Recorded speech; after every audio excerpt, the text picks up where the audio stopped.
Assalamualaikum warahmatullahi wabarakatuh. Om Swastiastu, Namo Buddhaya, salam kebajikan. Shalom, salam sejahtera bagi kita semua. Izin memperkenalkan diri, kami dari kelompok 6 yang terdiri dari Auliani Zahra, Azahira Dilasari, Hasmi Hadria, dan saya sendiri dan Zulfiani Mulan. Kali ini kami akan mempresentasikan hasil diskusi kami tentang pembelajaran sejarah pada masa penjajahan bangsa Eropa di Indonesia dan upaya mempertahankan kedaulatan bangsa Indonesia di SD kelas 5. Untuk itu, langsung aja kita simak pemaparannya.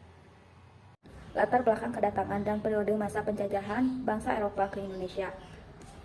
Latar belakang kedatangan bangsa Eropa ke Indonesia yang pertama itu runtuhnya Kekaisaran Romawi.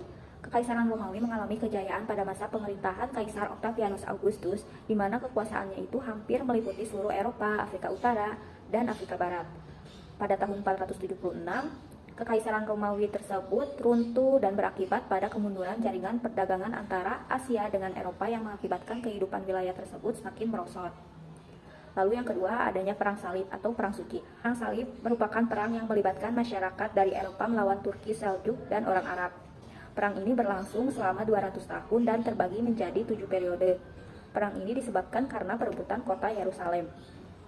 Selanjutnya yaitu jatuhnya Konstantinopel ke Turki Utsmani. Pada tahun 1453, Khalifah Utsmaniyah yang berpusat di Turki berhasil menguasai Konstantinopel yang sebelumnya termasuk wilayah kekuasaan kerajaan Romawi.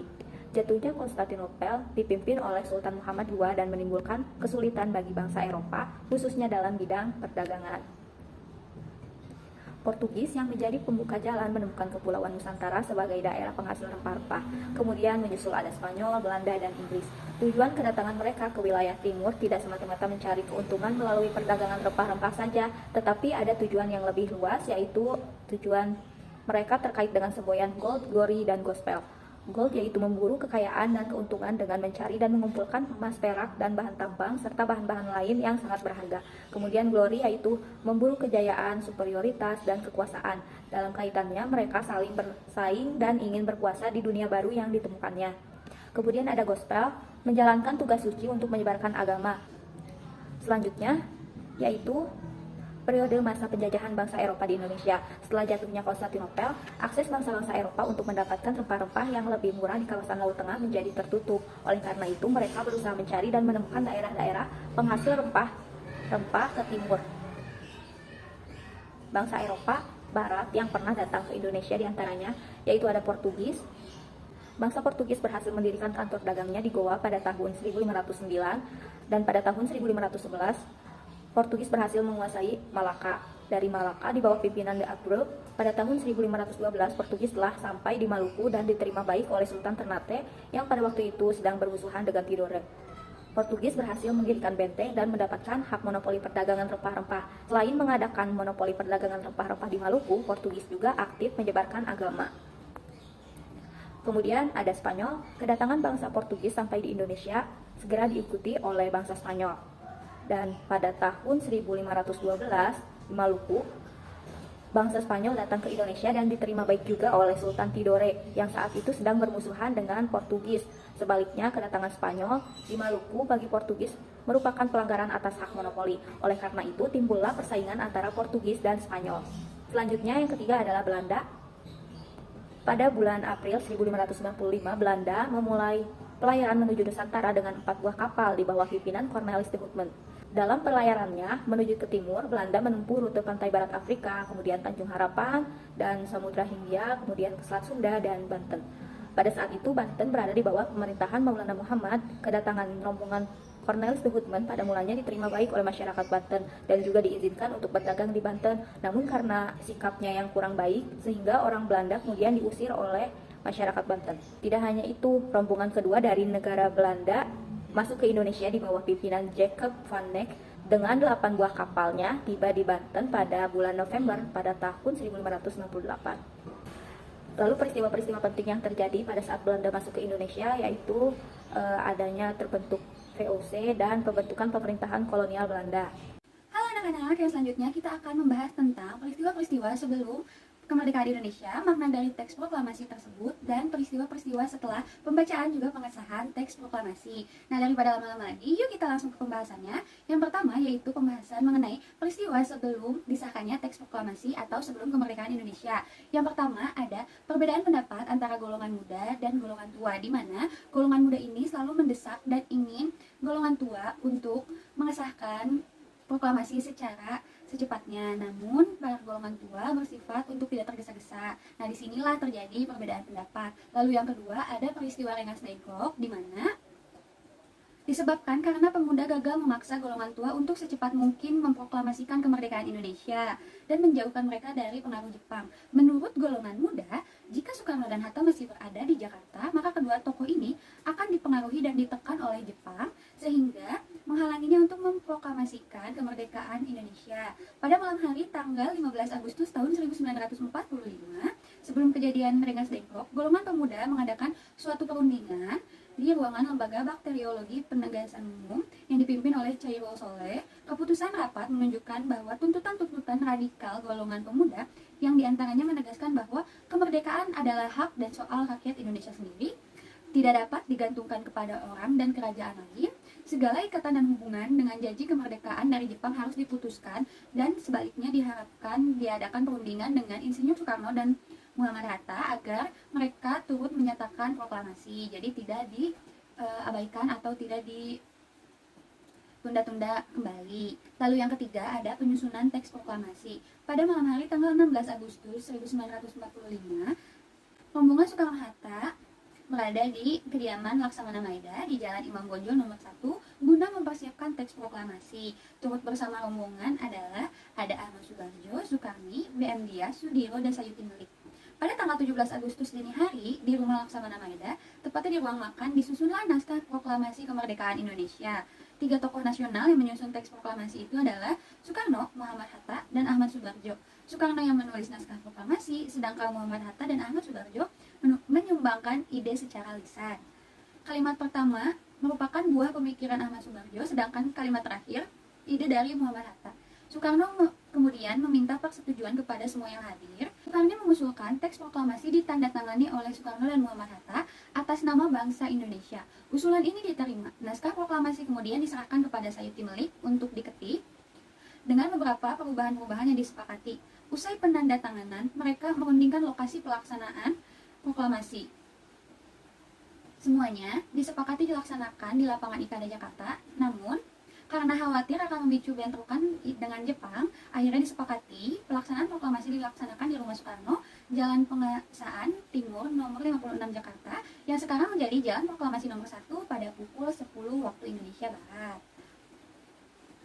Oke, untuk yang selanjutnya ada makna proklamasi. Makna kemerdekaan atau makna setelah proklamasi ini disahkan bagi bangsa Indonesia jika ditelaah dalam berbagai bidang antara lain. Yang pertama ada bidang sosial, segala bentuk diskriminasi rasial dihapuskan menjadi dari bumi bangsa Indonesia dan semua warga Indonesia dinyatakan memiliki hak dan kewajiban yang sama dalam segala bidang. Yang kedua, dari bidang politik, Indonesia memiliki kedaulatan rakyat yaitu pengakuan dari segenap bangsa dan rakyat Indonesia bahwa pemerintah Indonesia sebagai kekuasaan pemerintah tertinggi terlepas dari segala bentuk penjajahan. Ketiga, dalam bidang ekonomi, adanya kewenangan bagi bangsa Indonesia untuk menuju masyarakat sejahtera dengan kekuasaan menguasai dan mengelola sumber-sumber daya ekonomi secara mandiri, atau negara Indonesia dapat mengatur perekonomiannya sendiri sesuai dalam Undang-Undang Dasar tahun 1945 pasal 33. Dan yang selanjutnya bidang budaya, negara Indonesia memiliki kepribadian nasional yang berasal dari kebudayaan bangsa Indonesia sendiri. Dan yang terakhir bidang pendidikan di Indonesia dapat merdeka seutuhnya jika seluruh rakyat Indonesia, baik wanita atau pria, baik yang miskin maupun yang kaya, dapat menempuh pendidikan yang sesuai, di mana standar kualitas setiap lembaga pendidikan mempunyai kesamaan taraf guna membangun generasi yang berkualitas. Nah, karena tadi kita sudah membahas tentang peristiwa-peristiwa sebelum proklamasi, lalu makna dari proklamasi dalam setiap bidangnya, lalu sekarang kita akan membahas ada apa saja sih peristiwa-peristiwa setelah proklamasi itu disahkan. Nah, Indonesia pasca proklamasi pada tahun 1945 banyak mengalami peristiwa sejarah, khususnya mempertahankan kemerdekaan yang telah dinantikan selama ini. Lalu, peristiwa-peristiwa tersebut, diantaranya yang pertama ada peristiwa Surabaya, ada pertempuran Ambarwara, dan juga ada Bandung Lautan Api. Oke, peristiwa selanjutnya adalah pertempuran 5 hari di Semarang. Oke, mungkin segitu dulu pembahasan kali ini, maka kita bisa melanjutkan ke pembahasan selanjutnya. Oke, yang selanjutnya adalah perkembangan pergerakan nasional hingga saat ini. Pergerakan nasional itu adalah sebuah istilah yang menyampaikan bahwasanya ada satu fase dalam sejarah Indonesia, yakni masa perjuangan mencapai kemerdekaan Indonesia, dan itu terjadi selama kurun waktu 1908 sampai 1945. Dan kenapa sih dikatakan sebagai pergerakan nasional? Karena pada masa ini perjuangan yang dilakukan oleh rakyat Indonesia di bawah naungan beberapa organisasi itu menyangkut peningkatan taraf hidup manusia, dan ada rasa yang membuat kita ingin bersatu secara nasional, yaitu ingin merdeka bersama sebagai cita-cita nasional. Dan adanya pergerakan nasional ini bukan semata-mata ingin muncul saja, tapi ada beberapa penyebabnya. Yang pertama, adanya tekanan dan penderitaan pada rakyat Indonesia yang terjadi terus-menerus, yang membuat rakyat Indonesia ingin bangkit dan melawan para penjajah. Yang kedua, adanya rasa senasib penanggungan hidup di bawah tekanan para penjajah yang membuat rakyat Indonesia ingin bersatu dan membentuk negara. Dan yang berikutnya, adanya rasa kesadaran nasional dan harga diri yang membuat rakyat Indonesia memiliki keinginan untuk memiliki tanah air dan hak menentukan nasib sendiri. Nah, untuk pergerakan nasional ini dibagi dalam 3 masa. Yang pertama itu adalah masa pergerakan nasional. Ini terjadi di tahun 1900-an. Dapat dikatakan pada tahun 1908. Kenapa sih di tahun itu gitu ya terjadinya masa awal pergerakan ini? Karena pada saat itu sudah mulai nih adanya perjuangan yang dilakukan dengan kategori bervisi nasional. Dan pada saat ini banyak banget organisasi yang muncul, mulai dari Budi Utomo, Sarekat Islam, Muhammadiyah, Indis Partis, bahkan Indis Verigining, ya kurang lebih seperti itu namanya. Maaf apabila ada kesalahan. Nah, organisasi Budi Utomo ini adalah salah satu organisasi yang besar dan memberikan pengaruh yang cukup luar biasa gitu ya dalam pergerakannya. Dan ini didirikan pada tanggal 20 Mei 1908 oleh Dr. Sutomo dan rekan-rekannya di kota Jakarta. Nah, karena organisasi Budi Utomo yang besar dan membawa pengaruh, oleh pemerintah tanggal 20 Mei itu dijadikan sebagai hari besar, yakni Hari Kebangkitan Nasional. Untuk beberapa organisasi lainnya ada tercantum di makalah. Yang selanjutnya ada di masa kedua, yakni masa awal radikal. Ini terjadi di tahun 1920 sampai 1927-an gitu ya. Nah, masa ini disebut sebagai masa radikal itu karena perjuangan yang dilakukan, pergerakan-pergerakan yang dilakukan itu bersifat radikal, keras.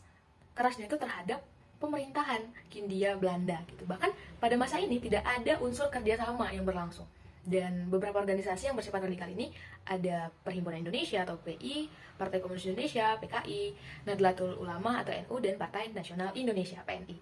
Dan yang terakhir, kita udah tiba di masa yang terakhir, yaitu masa moderat. Ini terjadi di tahun 1930-an, berarti sampai 1945 gitu ya.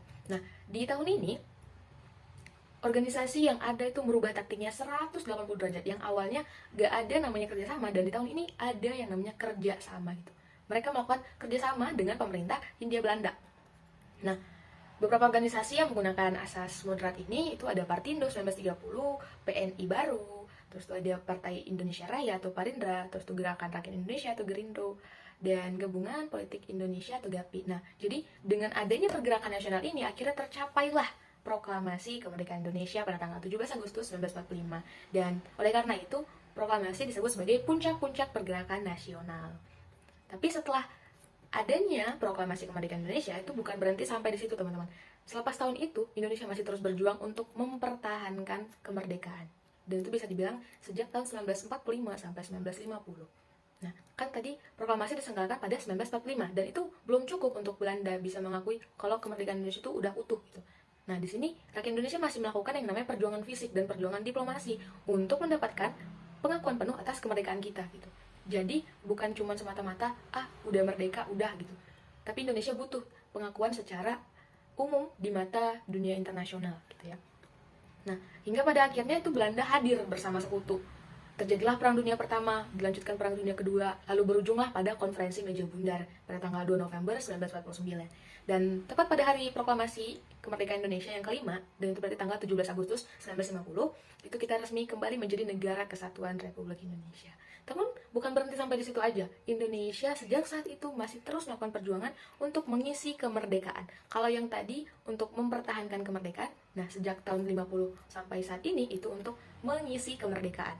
Nah, sejak tahun 50 tuh banyak banget kendala dan hambatan yang menghalangi. Jadi susah banget untuk mencapai ke titik stabilitas nasional. Karena pada saat itu, kenapa sih nggak tercipta yang namanya stabilitas nasional? Karena pada saat itu ada yang dikenal dengan rongrongan yang hadir dari golongan tertentu. Nah, ini ada dua sayap, bisa dibilang. Sayap kiri itu terkenal komunis, dan sayap kanan itu terkenal dengan golongan agama yang ingin mendirikan negara Islam Indonesia. Namun seiring berjalannya waktu, akhirnya rongrongan dapat terselesaikan. Dan semenjak adanya Orde Baru, bangsa Indonesia dapat melaksanakan perjuangan mengisi kemerdekaan melalui pembangunan nasional di segala bidang. Sekian dari saya untuk materi perkembangan pergerakan. Selanjutnya akan dijelaskan oleh rekan saya. Pengembangan sikap dan perilaku tentang masa penjajahan dan upaya bangsa mempertahankan kedaulatan pada siswa kelas 5. Yang pertama itu cinta tanah air. Suyadi mendefinisikan cinta tanah air sebagai sikap dan perilaku yang mencerminkan rasa bangga, setia, peduli, dan penghargaan yang tinggi terhadap bahasa, budaya, ekonomi, politik, dan sebagainya. Sehingga tidak mudah menerima tawaran bangsa lain yang dapat merugikan bangsa sendiri. Contoh sikap dan perilaku cinta tanah air di kalangan siswa SD yaitu mendalami atau mengetahui sejarah bangsa Indonesia, lalu menggunakan produk buatan Indonesia dan memakai bahasa Indonesia yang baik dan benar serta rajin belajar. Yang kedua adalah bekerja sama atau gotong royong. Dalam memecahkan suatu masalah atau melakukan berbagai hal, yaitu pekerjaan, secara besar-besaran tentunya manusia memerlukan bantuan dari manusia lainnya agar suatu pekerjaan dapat selesai dengan mudah dan cepat. Halnya dengan kegiatan kelompok dalam pembelajaran, siswa harus saling bekerja sama dalam mengerjakan tugas kelompok. Siswa harus bisa menanamkan sikap bekerja sama kapanpun dan dimanapun siswa berada. Kemudian yang ketiga ada bertanggung jawab. Bertanggung jawab artinya adalah berkewajiban menanggung atau memikul tanggung jawab, menanggung segala sesuatu. Contoh penerapannya, bertanggung jawab di kalangan siswa SD yaitu menghormati guru, mematuhi tata tertib sekolah, dan juga menjaga kebersihan sekolah. Kemudian ada semangat nasionalisme dan patriotisme. Nasionalisme adalah rasa cinta tanah air, sedangkan patriotisme adalah jiwa rela berkorban demi negara. Wujud sikap nasionalisme dan patriotisme di lingkungan sekolah yaitu melaksanakan tata tertib sekolah, menghormati guru, menjaga keamanan lingkungan kelas, membantu teman yang kesulitan, dan menghargai lagu kebangsaan, serta jasa dari para pahlawan yang memperjuangkan kemerdekaan negara. Berdasarkan buku kelas 5 tema 7 yaitu peristiwa dalam kehidupan, subtema 1 peristiwa kebangsaan masa penjajahan, bahwa kompetensi yang akan dikembangkan dalam sikap peserta didik yaitu ada percaya diri, peduli, dan bertanggung jawab. Metode pendekatan model membelajarkan masa penjajahan dan upaya bangsa mempertahankan kedaulatan berbasis HOTS. Pembelajaran berbasis HOTS merupakan pembelajaran yang menuntut siswa dapat berpikir lebih kritis dan dapat berpikir tingkat tinggi, di mana strategi pembelajaran juga dituntut untuk lebih berfokus terhadap keaktifan siswa dalam kegiatan pembelajaran, sehingga siswa memiliki kesempatan untuk mengamati, menanya, menalar, mencoba, dan mengkomunikasikan di mana pendekatan ini sesuai dengan harapan dari kurikulum 2013. Beberapa metode pendekatan atau model pembelajaran berbasis HOTS yang dapat diimplementasikan dalam pembelajaran sejarah pada kelas 5 SD. Metode tersebut antara lain, yang pertama adalah START. START merupakan metode pembelajaran yang mengajari siswa untuk dapat bekerja sama dalam kegiatan berkelompok dengan usaha siswa sendiri dan usaha anggota kelompok untuk mendapatkan keberhasilan bersama. Langkah-langkah START antara lain, yang pertama membentuk kelompok yang anggotanya 4 orang secara heterogen. Yang kedua, guru menyajikan materi pelajaran. Yang ketiga, guru memberi tugas kepada kelompok untuk dikerjakan oleh anggota-anggota kelompok. Anggotanya yang sudah mengerti dapat menjelaskan pada anggota lainnya sampai semua anggota dalam kelompok itu mengerti. Yang kelima, guru memberi kuis atau pertanyaan kepada seluruh siswa. Pada saat menjawab kuis, siswa tidak boleh saling membantu. Yang kelima, guru memberi evaluasi. Yang keenam, kesimpulan. Yang kedua adalah pendekatan jigsaw. Pendekatan jigsaw merupakan pembelajaran kooperatif di mana adanya kelompok awal dan kelompok ahli. Siswa akan mendapatkan pengalaman pembelajaran yang maksimal dengan proses belajar secara mandiri dan dilanjutkan dengan belajar secara kelompok. Langkah-langkah pembelajaran teknik jigsaw yang pertama adalah kelompok kooperatif atau kelompok awal. Siswa dibagi menjadi beberapa kelompok kecil yang beranggotakan 3-5 orang. Guru memberikan atau membagikan wacana atau tugas yang sesuai dengan materi yang diajarkan. Masing-masing siswa dan kelompok mendapatkan wacana atau tugas yang berbeda-beda dan memahami informasi di dalamnya. Yang kedua, kelompok ahli.